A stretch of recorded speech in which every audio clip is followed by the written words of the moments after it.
Good Wednesday morning, Market Chameleons. Thanks for joining us for another live episode of the Market Chameleon pre-market show. And here he is, the King Chameleon, Dimitri Pargamonic. How you doing, Dima? Good morning, Will. How are you? Awesome. Disclaimers up there, ready to disclaim away. Okay, so, good morning, everyone. Before we get started, keep in mind, Will and I, Market Chameleon, we're not registered investment advisors. We're not broker-dealers. We're not telling you what to do. We're just sharing ideas. If you need professional help, call your broker. That's what they're there for, to help answer questions and provide with guidance. There's the disclaimer. Excellent. And I think today, what I'll do is leave it open. We had some questions at the end of the day. So we went a little bit even further. So I'm going to leave it open for people to come up. If you have a question, regarding Market Chameleon tool, data analytics, something you've seen trading that you weren't expecting, you could ask it today. So you have a couple ways to do it. You could put your question in the chat. Will's monitoring them. He'll read it back to me. Will's also including a link to Zoom in that chat on YouTube. If you click on it, it takes you over to Zoom. Raise your hand. If you raise your hand, we'll turn you on. You could ask us the question directly. You don't need to turn on your video camera, but this way we hear your question, and that's the best way, I think, to actually ask it, because then we could ask you, what are the surrounding circumstances? What are you looking at? This way we all see what you're looking at, and then we'll take it from there. Sounds good, Will? Perfect. Let's roll. All right. So monitor that Zoom. I did invite the person who asked yesterday. It was Mike, had a question. Seems like maybe he wasn't fully, satisfied with the answer. I'm not sure. I told him he could come back today with a follow-up question. So we'll see if he comes back or not. But let's get started right now with the pre-market report. While we're waiting for the questions to queue up, I'll just kind of fall back to some of the things, that other questions that I've been getting through the emails. So this is the pre-market report. Stocks trading in the pre-market hours. We have the most active stocks, biggest percentage gainers, biggest percentage decliners. You got 93 stocks that made our percentage gainers list, 73 on a percentage decliners. So, kind of mixed bag, a little bit more favorable towards the bullish side at the opening. Let's take a look. Let's filter this list and take a look at what's going on in the S&P 500 stocks. So I'm going to use these filters up top in ETF. I'm going to drop this down, and I could select one of these ETFs. I'm going to do SPY, which is the S&P 500, and this will filter the report by the components in the S&P 500. So here we see 4 stocks made our percentage gainers list, 7 on a percentage decliners list. So from that perspective, we see kind of the opposite, more stocks down than up. So slightly bearish at the open, but this list isn't huge. We only see a couple, we're not seeing 50 or 100 stocks there, but slightly bearish, at the open from that perspective. So I'm going to unfilter this list here, and just let me know if you have a question coming in. And if you guys have a question, it's better to ask earlier than wait till 9:25 with 5 minutes to go. So nothing yet, Will? Nope, nothing's popped into either YouTube or Zoom. Sure, that's fine. So one of the things that I'm gonna kind of just go and see some patterns of things I hear people email me that sound like they're not fully ready to trade. I don't know how to put it in a better way. And one of the things is that I see people. Sorry, what's that, Will? Oh, nothing. I'm just typing into the chat. So I see people eager to trade, but don't fully understand what they're trading. And that means, you're not fully understanding, well, what am I, what is risk? What is a stock? What are the different risks in a stock? What are the different, and especially options? They don't understand it fully, and that leads to mistakes, and they're more eager to trade the security than to understand the security. Okay, and that makes you trade based on these false assumptions, and it's a trap, and it's almost like a, I would say an assurance that you're gonna perform pretty badly.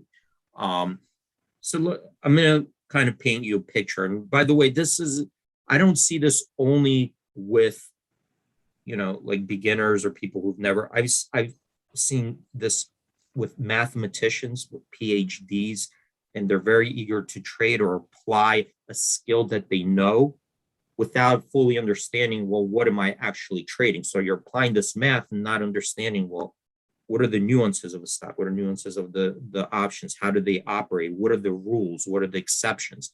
Without all that, you're applying something that's probably may not be appropriate. Okay. So let me give you an example.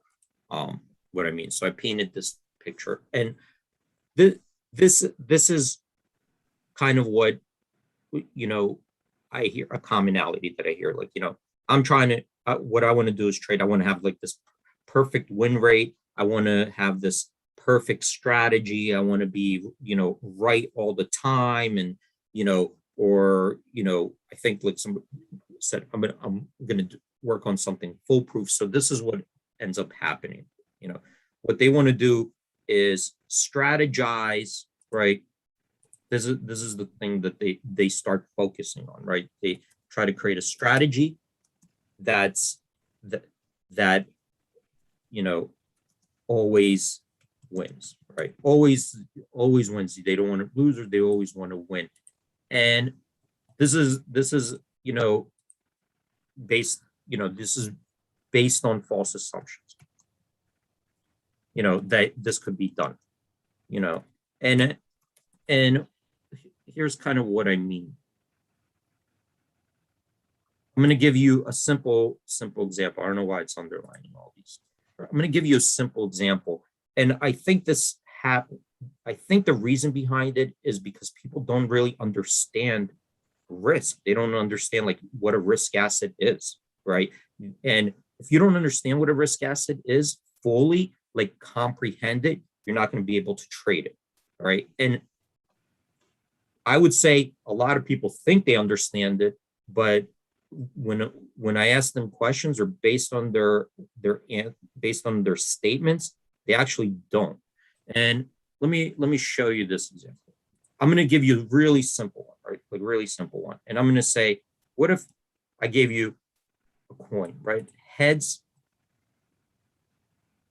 Let's say this, heads and tail, right?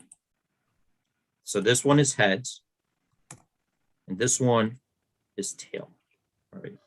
So you could flip it, and everybody knows it's 50-50, right? It's only two possible outcomes, heads or tails, right? That's simple. Everybody knows, but this is what people are doing with, but what if this is what I'm seeing apply? And people say, okay, I see heads and tails, but what I want to do is predict correctly if the next one is heads or tails, right? Predict correctly the next flip, right? And this is a big no-no, right? Like here, you can't do this. Let me put a pin. Boom, boom, right? There's no way for you, if you're trying to create a model, that says, I'm going to predict if the next spin is a heads or tails, you don't actually understand then a coin flip, right? You don't understand what you're doing. You don't understand that a coin only has two possibilities. The outcomes are random. You don't know. So there's no way for you to make that prediction. And you're going to spend all this time on building models. And I've seen this PhDs. You could, by the way, you don't believe me, go read white papers, look up market making white papers, and all these people who have these advanced mathematics, and they're going to write you a whole thesis and all this advanced math that you probably won't even understand. And at the end of the conclusion, they'll say the predictive model didn't work, right? So why is this? So So what will people do? They'll try to correlate it and say, well, if heads came out 3 times, then the next one must be tails, or so they'll look at data and try to make that prediction. And they're gonna, and then if that doesn't work, then they're gonna try something else and say, well, give these weightings and so forth. But in actuality, they just don't understand. They didn't take the time to first say, before you apply any math, we'll understand what you're doing here. What are the outcomes? What are the rules of the game? What are the risks? What are the rewards, and so forth? So what would a trader do, right? So a trader right away would recognize this, first learn it. Okay, it's a coin flip, heads, tails, 2 outcomes, 50-50. So why would I play this game? I probably wouldn't, unless there is a statistical edge, right? So what do I mean by that? Well, I have no idea if heads or tails are on the next flip. I don't know if it's going to be heads or tails, so there's no reason for me to play, right? But if I know the probability is 50-50, and I know, and if somebody says, look, I will pay you, I want to bet on heads because my predictive model says that heads is going to come out, and I will pay you $1.05 if heads comes out. And if I'm wrong and tails come out, he's so confident that you pay me $1 if tails comes out. And that's a statistical edge. That doesn't mean it's foolproof. It doesn't mean that I'm definitely going to win. It doesn't mean that all of a sudden, I know what the next outcome is. I have no idea. I don't know if heads will come out. I don't know if tails will come out. But what I see here is that, given the information in front of me, knowing how the game is played, knowing the risks, knowing the odds, knowing the payoffs, knowing what my downside and my upside is, there's a statistical edge, because in the long term, if I play this game, right, there's 5 cents edge, right? For every $1 I lose, I stand to make $1.05, right? So, take it across. Does that mean that if I play exactly 10 games, that I'll for sure make 105 5 times and lose $1 5 times? No, right? That's because we don't know that until we play. Those are just the statistical odds. And kind of when you start getting into here, when you start starting to understand this, you're starting to understand kind of trading, right? And the problem is, you first have to know what you're trading and the risks, right? Risks mean that there's no way that I could play this game given these circumstances and be right every time. And there's no way I could predict the next outcome. What I'm looking for is a statistical edge. And if you're not looking for this, but you're trying to do, when you're trying to do this and spending a lot of time on this without learning up here, it's just, you're kind of just wasting your time until either you finally learn that, okay, I shouldn't be spending time on this, or you're just going to eventually just not be satisfied and move on. So again, that's a common thing. What I see is people do not fully grasp that when I'm going in there, options, stock, it's risk. What does that mean? You have to understand it fully, right? That we don't know what the outcomes will be, but what we're looking for is some kind of an edge, some kind of an advantage that in the marketplace, that will tilt the odds in our favor. Does that kind of make sense, Will? Yeah, no, that's helpful. People love your commentaries on trading and how you should set your mindset. Very good. We did have a question coming in from a first-time person on the chat about screeners. Can you go to this? Could you answer this? He says, usually when I do my screeners, I want to exclude all biotech stocks, but keep in all the rest of my screener. Is there any feature that would allow the exclusion of a specific sector? I'm not aware of that, but Right. So, if you go, I mean, I guess, I don't know, you go to a stock screen, what you're saying was, well, exclude something. There's nothing to, you could narrow down something, to a sector, but you can't say exclude it, that functionality doesn't exist in the screener. But if you wanted to download the data and do it that way, you can.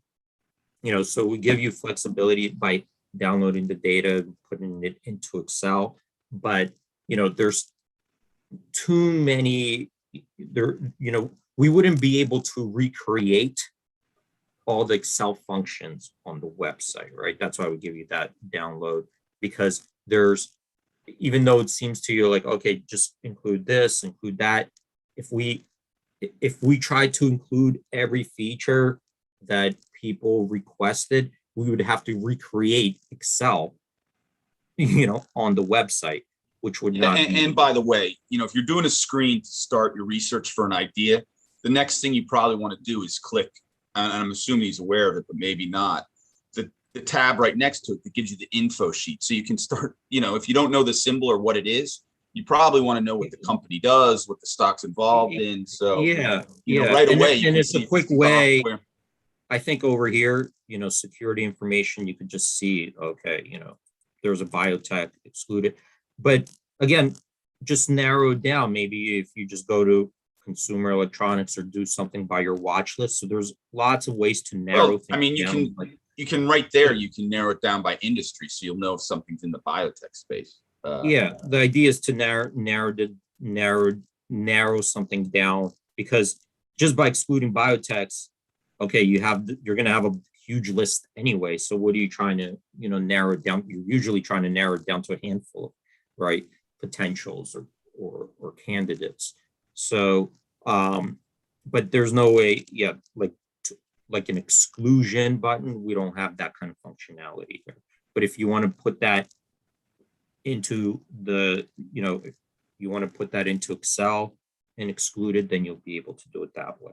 So that's why we give you that functionality. And by the way, I mean, people do so much with the data, pivot tables and formula and macros and stuff. So there's no way every request, we would have to recreate all the functions in Excel almost to, and that's not possible. We can't recreate Excel. Perfect. Laurent is asking, and this is a question of you and your trading style. He's saying, would Dimitri go as far as being just non-directional and trading only for edge? So is he asking, do you Most trade of the time, yeah. I mean, a lot of the time it's, it is non-directional, well, especially, when I'm looking at options, I look at it from the perspective of valuation, where, and, sometimes I'll play like the right, I'll do momentum trades, but I would say that the vast majority of times it's non-directional, right? Because I look at direction like this, right? I don't know. It's actually a good question coming back to this, because knowing the direction means that I need to know if the next day is it heads or tails, is it up or down, right? So a lot of times it is not directional, but I'll tell you, if I'm leaning direction, right? If I'm leaning direction, most of the time it's leaning net long position, net long the market, because the market over time, right, over extended period of time, it's set up, right, to trend higher because of inflation. You got, money flown into the market from pension, retirement money, all this, right? So if I have a lean, there's a constant bid to the entire market. There's a constant bid, right? So the lean in general is a long lean, but I'll have, short some places as well, because the market could go down, or if I believe the market, if it's going down and I really believe like it should go down, maybe then I'll start leaning short, but it's usually some lean, but not, not all in short, all in long, right? And And it And doesn't. when you do take it, you're doing it, you are looking at the edge. When the component for your short would be looking at edge. At an edge, right? Like, well, I'm thinking here it's 50-50, but this put looks good. So I'll just buy, I'll buy the put. And, I think I did, like, if I had to pick some shorts here, I'm on a stock screener right now. We could take a look at, well, what are potential candidates for longs or shorts? So we could just take a look at, well, here are the market leaders. So here's a short list of market leaders. So I know these are mostly responsible for pulling the market higher in S&P 500. So you could kind of start there if you're just leaning on the momentum. Here's some momentum stocks, right? Here's some momentum stocks that have been just kind of shown that there's continuously, higher highs, higher lows. So maybe put some leans in there, or you could even have, like, on the flip side, market laggards. These are stocks that have been on a downtrend, and these are the S&P 500 laggards, right? So now you have potential longs, potential shorts, and you want to diversify. So if you're looking for edge and diversifying, that's kind of the idea. So I don't look for one big trade or one perfect trade or, one perfect strategy. It's very diversified with edge. So you could, if I go back to this example, if I just did one of these trades and went all in, that would not be a good trade, because if 50% of chance I just blow out and I'm never going to play again. So it's the diversification, right? Like when you go into even a casino with the statistical edge, they have lots of tables, with different spin. It's not like they don't put up one screen and said everybody make a bet, and we're going to bet. They need many different spins, right? And they limit the size of your bet, because they need it. That great old adage, don't put all your eggs in one basket, works for just about any investment stuff. Exactly right. So the diversification, just like in investing, is key also in trading, right? It's the divert and spreading your risk. Think of like a store. I think I did a webinar like that before. You don't walk into Trader Joe's and all you see is watermelons, right? Because if all you see is watermelons, they're not diversified. And if nobody's buying the watermelons, you're stuck. So there are things in, supermarket that they might have to mark down and lose money on, right? Certain things that they didn't expect, or they overestimated, or whatever. So even in trading, same rules apply. You still want to diversify, and you're managing your risk. So if all you have is longs, you have a big market exposure, right? So if the market goes down, you have no shorts, then you're going to be in trouble, because now you have a huge market exposure to the long side. But in general, I would say usually it's a long lean in a portfolio, if that makes sense. And I try to, lean it. And your positions kind of, if you're trading, it's like anything. If you're trading and you're doing things, your positions and your P&L should start pushing you into the right directions. If you're making the correct adjustments, you should be pushed. The data, it's pushing you into the right direction. If you're making the right, think of it like if you're playing football, right? I don't know why I keep making, but if you're playing football and every time you throw to the receiver on the left, right, he misses. And when you throw to the receiver on the right, he makes 70% of the catches.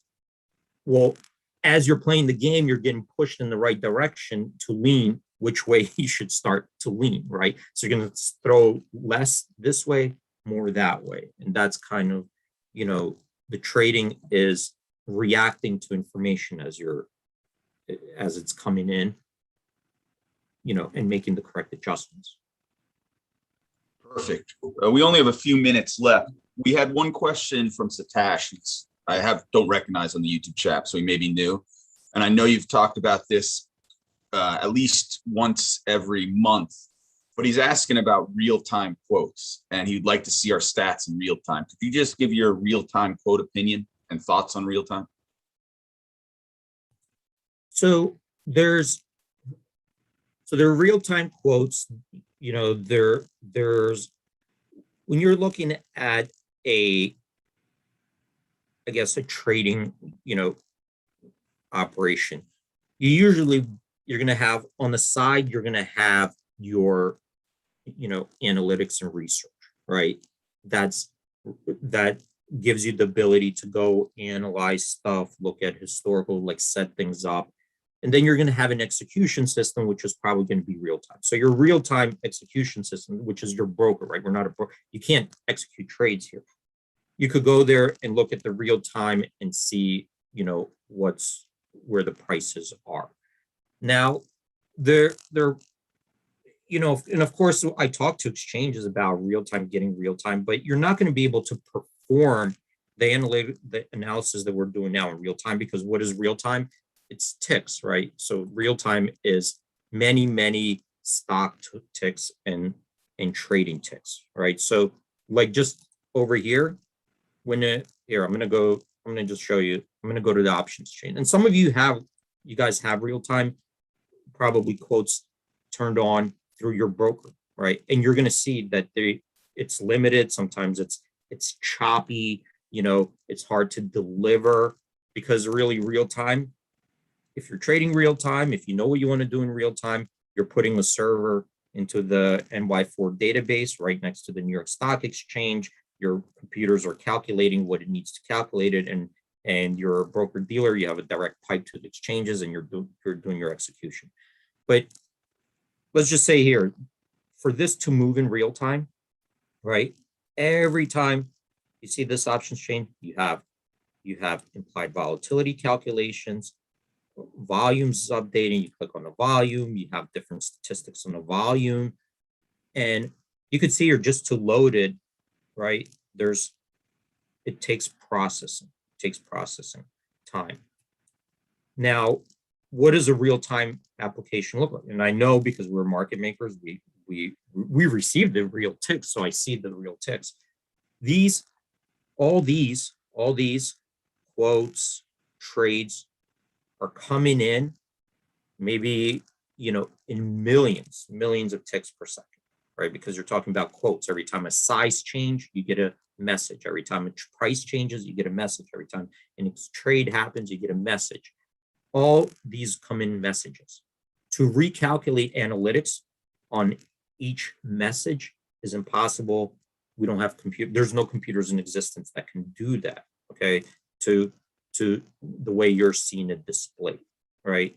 So the way you're seeing it displayed, there's no way to recalculate all these analytics, all these implied vols, the volumes, all this, I don't know, maybe a quantum computer could do it, but not a display computer. Well, and you could start limiting it, right? So what you usually see is a conflated real time.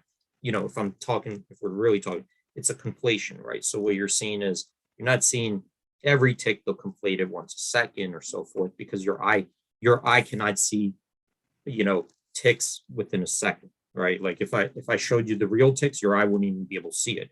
So you're conflating, and that's what you're seeing in real time. But without the analytics and all you're looking at, if you're looking at it, and you could turn on, by the way, go to your broker. Some of them just give it to you for free, the real time, you'll be able to see them in real time. But unless you already know, it's predetermined what you're looking for, and your computer is going to detect it and it's going to react to it, I'm not sure what benefit you're going to get in the real time, besides just seeing the real time quotes, which you could, by the way, like I said, you could get them through your broker. All right. Now, there are certain things that I am talking to the exchanges about getting real time, and I'm negotiating, and, it's the problem is that, I'm not getting any deals here, right? So whatever, we're going to give in real time, we're competing with the exchanges that they want their price and then I got to put another, added layer to it. So because we need to deliver it and process it and so forth. So when the real time, it's tricky. Like I think some people think it just me not turning it on like a switch, but it's not like that. It's not like holding back. And the real time we may provide may disappoint people because they think everything will be in real time, right? Like all of our stats, our trade cards. There's so many different layers to Market Chameleon and so many different uses that people have. They'll think every screener, like everything's quote unquote real time, and that's not what it is. And like you said, the conflation and some of the, like I polled the community, asked how many people use real time quotes, and on their brokerage platform, right? And everyone 100% said they have real time quotes. But like you just said, with the conflict, and we have real time quotes too. We have it too. Put your broker platforms next to each other. They're different quotes at times, right? Because they're conflating. It's not perfect. Like I don't know, like we have interactive brokers, for example. Like, so how did and a lot of them will do that. I think even like Thinkorswim or something. What they're not actually even delivering it to you from their like you're putting an app on your desktop, right? Because they can't compute it. And what's happening is it's your desktop or your laptop, wherever you put the app, that's where the processing is being done, right? They're just pushing it out to you through this, So when you're actually seeing it, all the computing, like right now, when you're looking at our website, we're doing all the processing, and you're just seeing a picture basically of the outcomes. When you're looking at most things that are real time, I think even Bloomberg, I think Bloomberg gives you a machine, I think that does it, but it's not happening, in the way that you're thinking it's happening. You have an app that you downloaded to your desktop. I mean, anybody have like interactive brokers or Thinkorswim? Well, I know we've interactive brokers, Thinkorswim, Schwab. The Chameleon is diverse crew of broker. They've mentioned. You're probably downloading an app, right? And the app is handling the processing, right? So your machine is doing all that processing, and all it's doing, the processing is basically it's pushing out the data to you, and as fast as your computer can process it, that's the real time. So here we're performing the analytics in the background, which requires you to store the data, right? You have to first put the data in the database, then not only that, you have to stitch the relevant data together to perform the analytics and create the analytics for you. So the stuff that we're creating, it's not meant to be, reacting to something real time that's going to go. Nothing here is like, oh, you missed, you have to get on this because in 2-3 seconds it's going to go up. It's not like that, So that's my best answer. Real time, there's a cost to it. There's definitely, we don't control it. The exchanges do, right? We have to license it. We have to put special controls in place. When we put those controls in place, you guys aren't going to be happy as well, because there are certain things you're going to be like, oh, I used to be able to do this. I can't do it anymore. And, so there are restrictions. So some data I'm looking at, I'm talking to. Well, you're looking at data, and correct me if I'm wrong, you're looking at data that you feel the chameleons will give them more insight into the market that would be helpful to them. It's not just the like a real-time flickering quote, because I don't think that actually Rob from our friend from Chicago was saying he hates the flickering quotes on his TOS platform. They bother him. So anyways, we're up against 4 minutes into the opening, D. As always, you answered that wonderfully, and another great show. Thanks for everything, my friend. All right. Thanks everyone for joining. Stay safe out there. Have a good trading day, and hope to see you guys tomorrow. Trade in peace, chameleons.